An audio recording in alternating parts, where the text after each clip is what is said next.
கடந்த சில நாட்களாகவே அதிகமாக பேசப்படக்கூடிய விஷயம் அப்படின்னா அது ஒரே நாடு ஒரே தேர்தல் தான். இந்த ஒரே நாடு ஒரே தேர்தல் அப்படின்றத கொண்டு வரதுக்காக ஆளுங்கட்சியினர் அவங்களுடைய முயற்சியை தீவிரமாக மேற்கொண்டுட்டு இருக்காங்க. ஆனால் அதுக்கு நேர்மாறாக இந்த ஒரே நாடு ஒரே தேர்தல்ன்ற மசோதா வரக்கூடாது அப்படின்றதுக்காக எதிர்கட்சியினரும் அவங்களுடைய கடுமையான எதிர்ப்பை தெரிவிச்சுட்டு தான் இருக்காங்க. ஆமாம், இந்த ஒரே நாடு ஒரே தேர்தல் அப்படின்னா என்ன? ஃபஸ்ட்டு, ஒரே நேரத்தில், அதாவது மக்களவைக்கும் மாநில சட்டமன்றத்துக்கும் ஒரே நேரத்தில் நடத்துறது தான் இந்த ஒரே நாடு ஒரே தேர்தல்.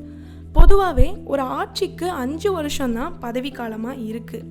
அந்த 5 வருடமுமே அவங்களுக்கு அந்த 5 வருஷத்துலையும் எங்கேயாவது ஏதாவது ஒரு மாநிலத்தில் தேர்தல் நடந்துக்கிட்டு தான் இருக்குது. இப்போது சமீபத்தில் நடந்த தேர்தலை ஒட்டி கூட 4 மாநிலத்தில் தேர்தல் நடந்துச்சு. நம்ம நாட்டில் மொத்தமாகவே 28 மாநிலங்கள் இருக்குது. அப்போது நாடாளுமன்ற மக்களவை தேர்தல் நடக்கிறப்போ இந்த நாடு முழுவதுமே ஒரு தேர்தல் நடத்தணும்னு அதோடவே சட்டசபையில் இருக்க யூனியன் டெரிட்டரிஸ்க்கும் சேர்த்தே நடத்தணும்னு சொல்லி அதுக்கான மசோதாவை தாக்கல் செஞ்சுருக்காங்க ஆளுங்கட்சியினர். மேலும் கடந்த நவம்பர் மாதம் 26ஆம் தேதி ஆரம்பித்த நாடாளுமன்ற குளிர்கால கூட்டத்தொடர் நேற்று டிசம்பர் 17 அன்றும் நடந்திருக்கு. அந்த குளிர்கால கூட்டத்தொடரில் இந்த மசோதாவை தாக்கல் செஞ்சுருக்காங்க. அதுக்கு எதிர்கட்சியினரும் கடுமையாகவே அவங்களுடைய எதிர்ப்பை தெரிவிச்சிருக்காங்க.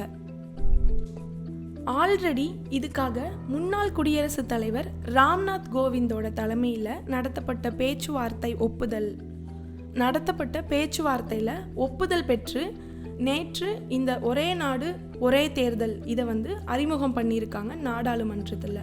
இப்போது இந்த மசோதாவுக்கு நாடாளுமன்றத்தில் இருக்கக்கூடிய ஆளுங்கட்சியை சார்ந்த எம்பிக்களும் எதிர்கட்சியை சார்ந்த எம்பிக்களும் அவங்களுடைய ஓட்டை போட்டிருக்காங்க.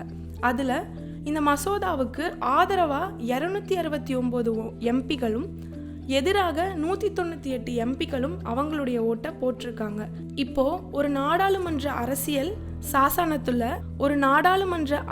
சாசனத்தில் ஏதாவது திருத்தம் செய்யணும் அப்படின்னா அதுக்கு 2/3 மெஜாரிட்டின்றது முக்கியமான ஒன்று.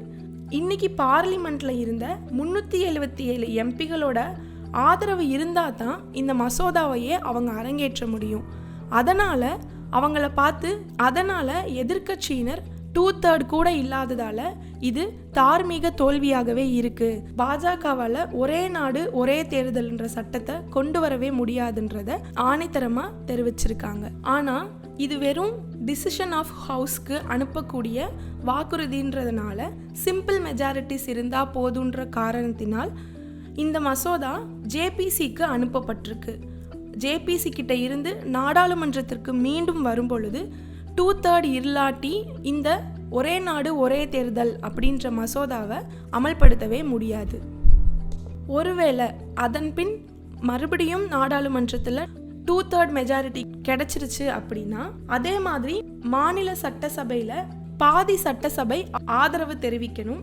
மேலும் அதுக்கப்புறமா ஜனாதிபதி அவர்கள் அவருடைய கையெழுத்தை போட்டு இந்த ஒரே நாடு ஒரே தேர்தல்ன்ற மசோதா அமலுக்கு வரப்படும் அப்படின்றதும் குறிப்பிடத்தக்கது.